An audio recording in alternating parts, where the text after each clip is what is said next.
Dans cette vidéo, je vais vous montrer comment j'ai pu créer cette application en moins de 10 minutes avec Cursor, un outil qui est très puissant. Donc là, vous pouvez le voir, il y a l'interface. C'est un MVP, c'est assez basique, donc faites pas attention à l'interface. Il y a l'entreprise où directement, elle peut rentrer son profil.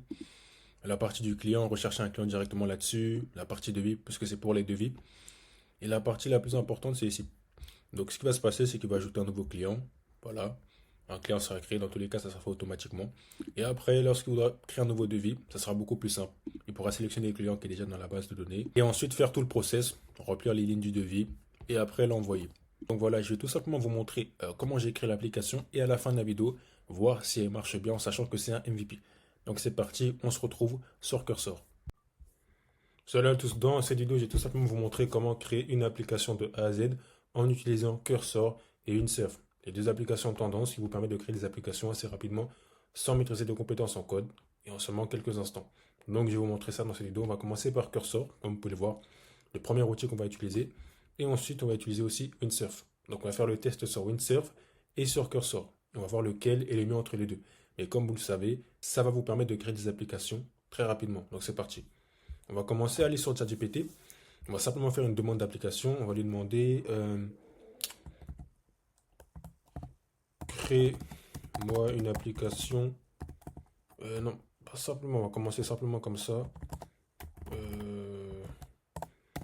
Je veux créer une application euh, pour les artisans afin euh, d'automatiser la génération de devis. On va prendre cet exemple simple là, dans un premier temps. Comme ça va parler à tout le monde. L'idée, c'est de faire vraiment une application qui va permettre aux artisans de générer leur devis, avoir un dashboard pour qu'ils aient accès au nombre de devis qui ont été effectués, les relances qui doivent être à faire. Donc à peu près tout ça. Donc c'est ce qu'on va faire. On va lui demander de lui créer un prompt directement. Donc crée-moi un prompt à coller sur Cursor. Donc on va simplement coller ce prompt là, on va voir ce qu'il va nous donner. Et là il va nous donner voilà, un prompt sur un développeur full stack qui doit créer un MVP d'application web pour un artisan. Permettre à un artisan de créer un devis en 2-3 minutes, stack imposé, etc. Backend, API, Hero, bref. Il y a plein de choses, c'est du pur code. Comme vous le savez, cette vidéo là c'est vraiment pour les personnes qui sont pas forcément expérimentées dans ce domaine-là. Et pour vous faire comprendre que vous pouvez tout simplement créer une application sans maîtriser une seule ligne de code. Donc je vais vous montrer ça. Donc on va voir ce qu'il va nous générer. Tac, tac, tac, tac, tac, tac, ok. Et en fait, ce qu'on va faire, c'est qu'on va copier-coller ce prompt-là sur Windsurf et l'autre prompt aussi sur Cursor pour voir lequel est le mieux, tout simplement. Donc, il a bientôt terminé. Si tu veux, je peux te faire une version plus courte. Cursor répond parfois mieux quand c'est compact ou une dernière amélioration saisie rapide sur un chantier. On va laisser ça comme ça. On va lui demander de raccourcir pour vraiment faire en sorte que ça soit assez rapide. Donc je vais lui demander raccourcir le prompt s'il te plaît. Raccourcis le prompt STP. On va lui demander ça. Tac. Créer un dessin, créer un VP. Next, tac, tac, tac, tac, tac. Ok. On va lui demander un prompt relativement court pour vraiment vous faire une démo assez rapide. J'ai pas envie que la vidéo soit assez longue pour que vous compreniez que c'est vraiment pas si complexe que ça. Donc ok. Donc ce qu'on va faire, c'est que dans un premier temps, on va prendre ça, on va copier-coller ça, on va emmener ça dans Cursor. Pour Cursor, dans un premier temps, ce que vous allez faire, c'est importer un projet ou un nouveau projet. Pour ce, vous allez simplement cliquer ici sur Open Project. Si vous avez déjà un projet, tant mieux. Si vous n'en avez pas, vous allez simplement cliquer ici, créer un nouveau projet. On va mettre devis 1.0, on va dire ça. 1.0, créer. Voilà, on va l'ouvrir comme ça. Voilà. Maintenant, cette fenêtre s'ouvre là. Et maintenant, on pourra directement commencer à bosser là-dessus. Mais avant ça, là, vous voyez, il y a plusieurs sections, agent, plan, debug, etc. Nous, on va utiliser plan. Comme ça, on va lui demander point par point de nous détailler ce qu'il va faire. Et aussi, il va être en mesure de nous poser des questions pour confectionner l'application la plus parfaite possible. Donc, une fois qu'on a fait ça, on va copier simplement le prompt. Voilà, je le copie-colle. Et là, ça va charger. Là, il va commencer à bosser. Et sur la partie de droite, c'est là où il va, à peu près comme sur le Webel, vous voyez tout ce qui se passe. Et sur la partie de gauche, il y aura la partie code qui va s'afficher. Et vous allez voir ce qui va se passer directement sur la partie code. Après, comment va s'afficher, comment va se mettre en place l'application. Donc là, comme vous le voyez, il a simplement mis commencer et il a commencé à nous poser des questions pour vraiment créer l'application la plus parfaite possible. Donc là, on a simplement à répondre. Alors, quelle méthode de notification préférez-vous? Next, haute, haute maison. On va commencer par B. On va mettre un B. Un B. Et pour la deuxième question, pour l'assistant de vie, souhaitez-vous une intégration IA OpenAI ou juste des suggestions basées sur le catalogue? On va mettre intégration OpenAI. Du coup, on va mettre 2A. 2A, tac, maintenant on va envoyer, boum. Il va commencer à bosser. Il va nous poser aussi d'autres questions, c'est possible. Donc là, il va commencer à bosser. Là, il y a le code qui s'affiche juste ici. Ne vous inquiétez pas, pour les personnes qui ne s'y connaissent pas, c'est pas très important. Le plus important, c'est vraiment là ici, vous allez voir, pouvoir échanger avec l'application, pouvoir échanger avec l'éditeur de code. Et vous allez voir qu'après, il sera en mesure de vous créer l'application. Donc là, on va le laisser un peu charger. Là, il est en train de charger, il me semble que oui. Voilà. Là, il a mis vraiment l'interface de base tout à gauche. Il explique point par point ce qui va se passer. Du coup, là, on a juste à bien checker. Et après, ce qu'on pourra faire, ça sera après continuer la conversation. Cliquez sur Build pour qu'il la crée directement. Mais là, il est en train de charger, donc je vais le laisser comme ça. Et je vais mettre le même prompt sur Windsurf. Ok? Donc, on va slider, on va aller sur Windsurf. C'est vraiment le même principe. Je vais cliquer ici. Je vais créer un nouveau projet. Cette fois-ci, on va mettre cursor. Non, pardon. Devis 2.0. Tac, on va créer ça. Voilà, c'est bon, on va l'ouvrir ici. Tac, tac, maintenant ça va s'afficher. Comme tout à l'heure, bon, là j'ai enlevé tout ça. Ok, du coup là ce qu'on va faire, c'est qu'on va cliquer ici. Et on va pouvoir commencer là à mettre le prompt. Qui va s'afficher juste ici. Qui va s'afficher juste ici. Donc là je vais juste faire ça. Et là on va pouvoir commencer à bosser là-dessus. Je vais mettre ma tête autre part. Peut-être ici dans un premier temps. On va commencer ici. Et on va mettre le prompt ici. Ok, c'est parti. Je copie-coller le prompt et là il va travailler. À peu près comme tout à l'heure. Donc là, il va charger, ça va charger. Il va nous mettre les étapes. Et contrairement à Claude Code, enfin, si, il va peut-être nous poser quelques questions. Mais l'avantage, comme vous le voyez, voilà, je vais écrire un API d'application pour un artisan de génération de devis. Et là, voilà, il y a toutes les étapes à suivre. Et à chaque fois, il vous fait peut-être un topo. Et vous avez simplement à cliquer là-dessus sur Run, surtout pour vérifier. Et après, lancer. Là, il explique un peu qu'il va créer l'application dans un premier temps, comme c'est affiché ici. Initier le projet. Vous cliquez sur Run. Et il va commencer à travailler là-dessus.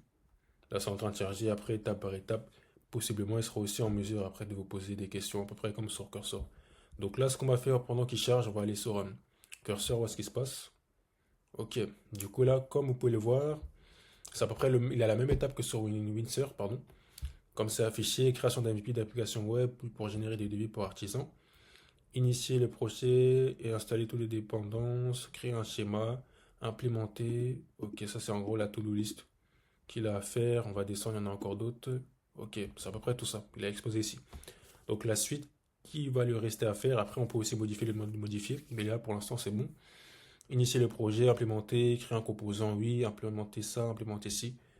Donc ce qu'on va faire, si on est bien d'accord avec ça, là c'est pour l'exemple, du coup on va garder ça comme ça. On va simplement continuer et cliquer sur Build pour qu'il puisse le créer. Et là, il va continuer à travailler. Donc on va le laisser travailler. Et c'est à peu près le même principe que sur la dernière fois, comme sur Windsurf. C'est que là aussi, il vous dit à peu près l'avancée de ce qui se passe et ce que vous avez à faire. C'est après de continuer bien de vérifier. Et après, continuer le lancement. Parce que là, il a simplement exécuté la première étape. Ok. Donc là, on va cliquer sur Run. Il va faire la même chose pour la suite. Vous voyez qu'à chaque fois, ça a été checké dans la checklist. Il l'a notifié. Ok. Donc là, on va basculer sur Windsurf pour checker. Ok, il est aussi encore en train de travailler. Vous pouvez le voir, il a commencé la première partie, il a validé le premier projet. Donc là, il est encore en train de travailler aussi. Ok. Donc on va attendre un peu, on va checker sur Windsurf. Ok, pareil. Là, il est en train de bosser, on va continuer, cliquer sur Run pour faire avancer les étapes. Création manuelle des fichiers de base du projet. Création des fichiers de configuration. Ouais, il est en train de faire cette partie-là. Ok, on sait terminer l'opération. Donc là, il est en train de bosser, en fait, vous pouvez voir. À chaque fois, c'est affiché une partie code, mais il y a une partie aussi normale, vous pouvez lire pour savoir exactement ce qui se passe. Donc là, c'est affiché création de la structure de base. Vous pouvez voir que là, la première étape a été validée. Et là, il va s'occuper de la deuxième étape. C'est vraiment ça le principe. C'est vraiment le même principe aussi sur Windsurf. Vous voyez, du coup, là, il a la première étape. Pareil, pareil, pareil. Et là, lui, par contre, il a peut-être 1, 2, 3, 4, 5, 6, 7, 8, 9, 10. Il a seulement 10 étapes à faire. Enfin, 8 tâches, pardon, j'ai mal compté. Contrairement à Cursor qui en a peut-être 12. Mais c'est le même principe. Donc là, on va les laisser bosser. On va les laisser bosser. Vous pouvez voir, tac. Il prend quand même un peu de temps. Il prend quand même un peu de temps à bosser. Mais c'est normal, il va à son allure. Et on va retourner là-dessus et attendre. Comme ça, vous allez voir l'avancée. En fait, l'objectif, c'est vraiment à chaque étape de checker. Il fera le topo. Et après, directement, après, on pourra checker l'avancée et après voir l'interface qui s'affichera juste ici. C'est vraiment ça le principe. Donc là, comme c'est en train de charger, je pense que vous avez compris le principe. Ça va prendre peut-être assez de temps. Donc là, je vais couper côté et je vais vous montrer directement soit la fin ou directement vers la fin. Comme ça, vous pourrez voir à peu près l'avancée et après comment ça va être affiché. Ok, donc là, c'est fini. J'ai juste modifié le prompt entre temps. Mais comme vous pouvez le voir, euh, dans la to-do list juste ici, il a tout effectué. Voilà, il y avait. J'ai mis un prompt beaucoup plus court, beaucoup plus rapide pour que ce soit beaucoup plus simple. Créer, gérer les types de scripts, développer les utilisateurs, gérer les composants. Bref, un prompt beaucoup plus court, du coup, comme vous pouvez le voir. Fonctionnalités implémentées, profil, nom, gestion client, numéro de facturation, stockage, utilisation rapide, configurer l'entreprise, aller dans l'entreprise, remplir les infos. Bref. Donc ça, c'est terminé. Et maintenant, ce que vous allez faire, comme c'est écrit, comme c'est affiché juste ici, ce que vous allez faire tout simplement pour tester, vous allez simplement cliquer sur npm test et après npm test UI pour directement tester. Voilà. Donc là, maintenant que tout ça est fait, on va simplement tester. On va aller dans la section terminal juste ici que j'ai affiché. Le terminal, c'est vraiment le cerveau de curseur de l'application de l'ordinateur. Vous connaissez à peu près les terminals. C'est vraiment lui qui va pratiquement tout guider à chaque fois que, par exemple, là, quand je vais mettre npm install et npm run, directement, ça va lancer. Vous allez voir. Donc, ça va s'afficher directement. On va faire le premier point. On va mettre npm install, comme ça affiché. Regardez, ça va charger.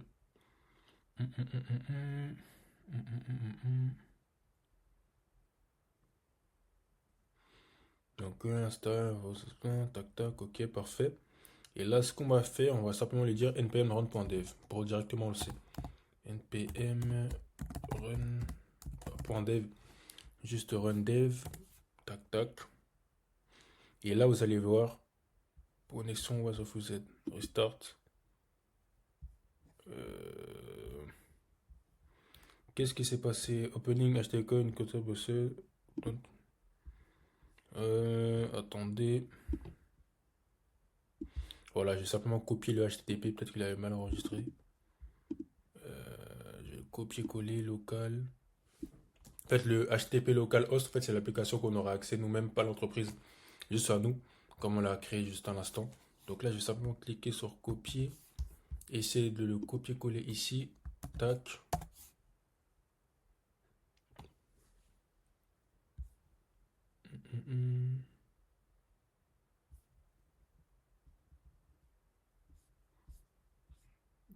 Pourquoi ça s'ouvre pas? Je vais réessayer npm install, tac tac, npm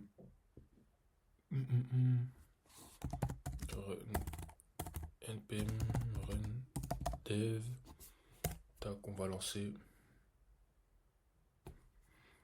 Okay. Message d'erreur, on va simplement copier-coller ça pour savoir exactement ce qui se passe généralement. Lorsqu'il y a des bugs comme ça, il est simplement copier-coller ça dans la barre de recherche et directement il sera en mesure de modifier, de corriger tout en vous indiquant le process.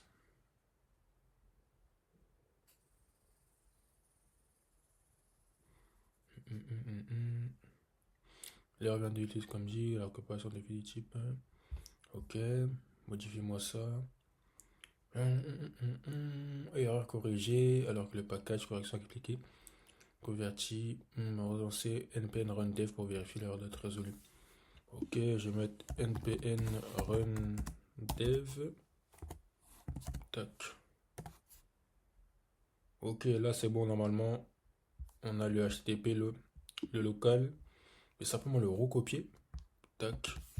Le recoller juste ici. Et là c'est censé s'afficher. Ok, parfait. Donc voilà, comme vous pouvez le voir, l'application est juste ici. Après on peut faire des modifications sur les designs. Vous voyez. Donc là, j'essaie d'agrandir ça pour vous. Hmm.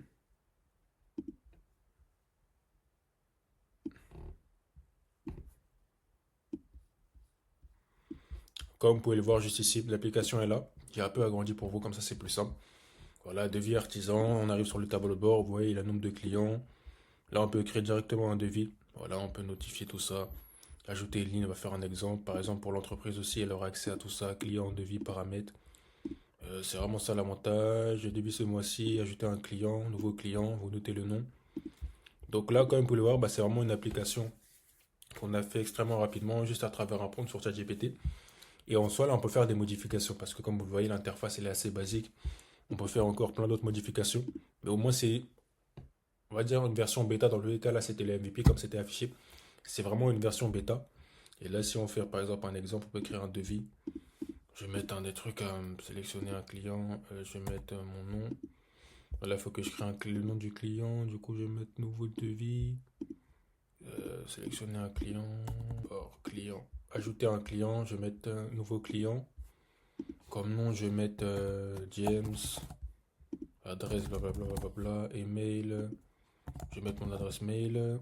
Tac. Euh, arobase gmail.com. Téléphone, je vais mettre n'importe quoi. Je vais mettre 00098. Tac, tac, tac, tac. Ok, enregistré. Le client a été enregistré comme ça affiché. Maintenant, j'allais dans tableau de bord, nouveau devis. Je vais mettre le nom, statut, brouillon. Brouillon date d'émission, pareil.